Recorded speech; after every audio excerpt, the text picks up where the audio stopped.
Okay, in this podcast we're going to talk about significant figures, sometimes called significant digits.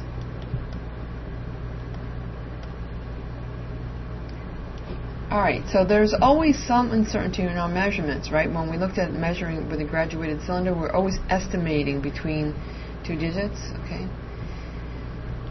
So any digit that must be estimated is called uncertain. So all measurements have some degree of uncertainty,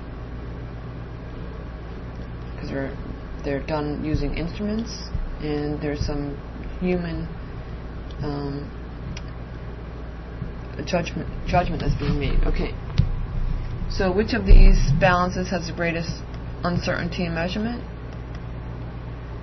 Well, certainly this meat scale here would have a greater uncertainty. This would be more certain. So we can talk about two different ways where we look at what's happening with uncertainty. Accuracy, and that refers to the agreement of a particular value with the true value.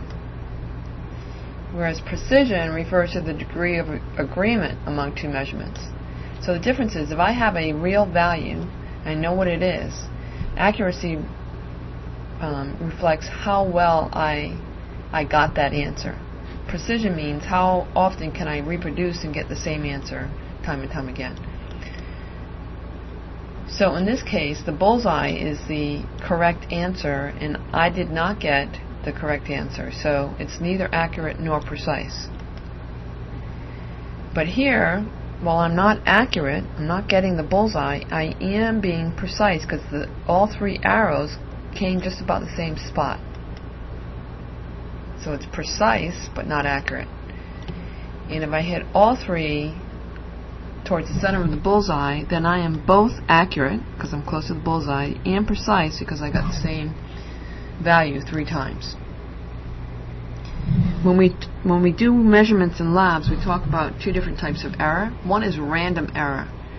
So if it's just 10 different people using good skill measure something, you have an equal chance of being high or low on that measurement. Okay. A more difficult type of error, one that we have to really be careful to avoid, is systematic error, and it always occurs in the same direction, resulting in from poor technique or incorrect calibration. Okay. So if I'm getting the wrong answer on my balance, the wrong mass because it wasn't calibrated, that's systematic error. Random error we always should expect. Okay, so there's some rules for counting which figures are significant. We need to be able to look at a number and determine how significant it is. How certain is that number? Okay. So there's several rules. I'm going to go through those. So, and the difficulty with sig figs is a zero. So the easy part is non-zeros. Any number that has or any integer that's non-zero is always considered significant. So if I have this number 3, 4, 5, 6, it has 4 sig figs. 1, 2, 3, 4. Okay. Zeros are the problem. Okay, so if I have a leading zero, it does not count as significant. Okay. 0.0486. These are not significant, and that is because these are here strictly to keep place, right? I can't write this as 0.486. It's not 0.486. It's that would be off by an order of magnitude, right? I've got to have these zeros here for place. So if they're there for place, they don't count as significant. Okay? So this one would have 1, 2, 3 significant figures. Now captive zeros, which means zeros that are between two non-zeros, are always significant, because since this zero is between the 6 and the 7, it is significant. We're always just worried about leading and trailing zeros. Any in between are always significant. This has 4 sig figs. Okay, trailing zeros, those at the very end, are significant only if the number contains a decimal point. Okay, so 9.300, because there's a decimal point here, I have to count these two. And you can think about it like this. Why show these unless they're significant. If I don't show them, I have 9.3. My magnitude is still correct, right? But showing 9.300 as opposed to 9.3, this would indicate I have much more certainty in my number. I know it with a greater level of confidence. So this has 4 significant figures. Let's just go back. If this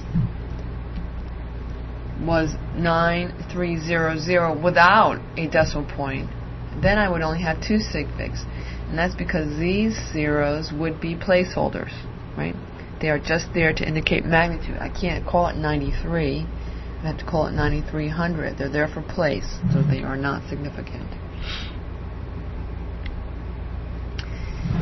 The last rule is on exact numbers. So if I have 12 eggs in my pantry, I've got an exact number. I've counted them. I know exactly what I've got. And there I consider it to be an infinite number of sig figs. I have no uncertainty about that. I know it's 12. I know it's not 11. I know it's not 13.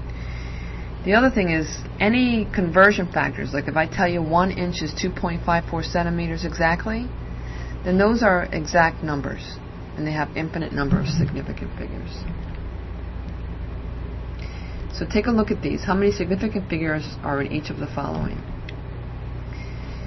So let me see. I have trailing zeros, but I have a decimal point. So the only reason to include that 0 is because it's significant. These are always going to be significant. They're sandwiched, right? So it's 1, 2, 3, 4, 5. Okay, you try the rest. Pause, try the rest, and then come back. Okay, I've got a decimal point here, so this 0 will be significant, so this is going to be 4. Alright, no decimal point here, this is a comma. So the last 0 here, trailing zeros, are not significant if there's no decimal point. So it's going to be 1, 2, 3, 4, 5. 6 things. Alright, 3.29 times 10 to the third. Well, one of the nice things about using scientific notation, if I'm reading a number that's in scientific notation, anything in this coefficient, everything, whether 0 or not, is always going to be significant. So I have 1, 2, 3. 0.0054. These are leading zeros that are there for place, so they are not significant, so I just have the 2. And here I don't have any decimal points, and I've got a lot of leading zeros, but because there's no decimal point, those are not significant. They are just there to show magnitude, to hold place, to show magnitude, right? So it's just 2 sig figs. Alright, so we're going to talk about the rules for determining how many significant figures go into a calculation. 2 different rules. One's for multiplication and division, and one is for addition and subtraction. So for multiplication and division, my answer has a number of sig figs equal to the number that's least precise. Okay? So this number, I'm multiplying 6.38 times 2.0. This has 3 sig figs. This has 2 sig figs. So since 2 is least, my answer should have 2 sig figs. Okay?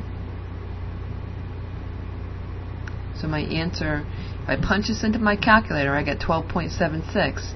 But because I only have 2 sig figs here, I've got to leave this as 13. I've got to round it. And what this is saying when I round this is I really don't have this level of certainty. You know, I don't have a measurement here that's good enough that I can be certain with that many significant digits. Alright, let's try another. So let's say we multiply this number into the calculator. It comes out with this. We need to decide what to report. Okay? 3 sig figs, 2 sig figs, so my answer should have 2, so I have to round this. So I'm going to take this second place, and I've got to round it based on what comes after it, so my answer is going to be 23, and I still have meters squared. Okay? Here I am dividing 4 sig figs, 3 sig figs. I divide it. my calculator says this. And mind you, the units are going to be, because I'm dividing, it's this over this, grams per centimeter cubed. But this has 4 sig figs, 3 sig figs, so I want 3. I can't leave it 4.21. I've got to round this 9 up to a 2, 4.22 grams per centimeter cubed. Alright, here I'm going to take 0.02 times 2.371. This has 4 sig figs. This only has 1 sig fig. So my answer should have 1, and my units would be centimeters times centimeters, which is centimeters squared. I punch it into my calculator and I get this, but I've got to round this 4 to a 5. I only want 1 sig fig. 710 meters divided by 3.0 seconds. My units are going to be this over this. This is 2 sig figs, right? This is 2 sig figs. My answer should have 2 sig figs. I put this into my, this is what I get out of my calculator. Now, I can't, so I only want 2, right? So I've got to round this up, but I can't leave it without the 0. I need the 0 for place, so it's important that you put the zeros for place back in. Alright, so I'm going to have pounds times feet, so my units are going to be pounds times feet. And I've got 5 sig figs and 3 sig figs, so my answer should have 3. My calculator says that. I round it to 3, and that's what I end up with. So keep trying these. Check what you get. Okay, the rule on sig figs mathematical operations for addition and subtraction says my answer has the number of decimal places that's equal to the number of decimal places that's the least precise. Okay, so what does that mean? This number has 1 decimal place. This number has 3 decimal places. I can only be as confident as my least confident number, so I'm only going to end up with 1 decimal place in my answer. Okay? Punch it in my calculator. I want to round it to 1 decimal place, which ends up giving me 3 sig figs. Okay? I add these together. My calculator says this, but I have 1 place, 2 place, so I need 1 place in my decimal here. 1 place in my decimal, 2 places in my decimal. I want 1 place in my answer, so this 2 has to get rounded up to 76.3. Try these without watching and then come back and check. Okay, 1 sig fig plus 4 sig figs. I should only have 1 in my answer. Calculator says that. And okay, my bad. I should have 2 decimal places. I was thinking multiplication. 2 decimal places because I have 2 here, 3 here. My answer should have 2. Okay, I've got 1 place, 3 places, so I should have 1 place in my answer. 1 place, 2 place, my answer should have 1 decimal place.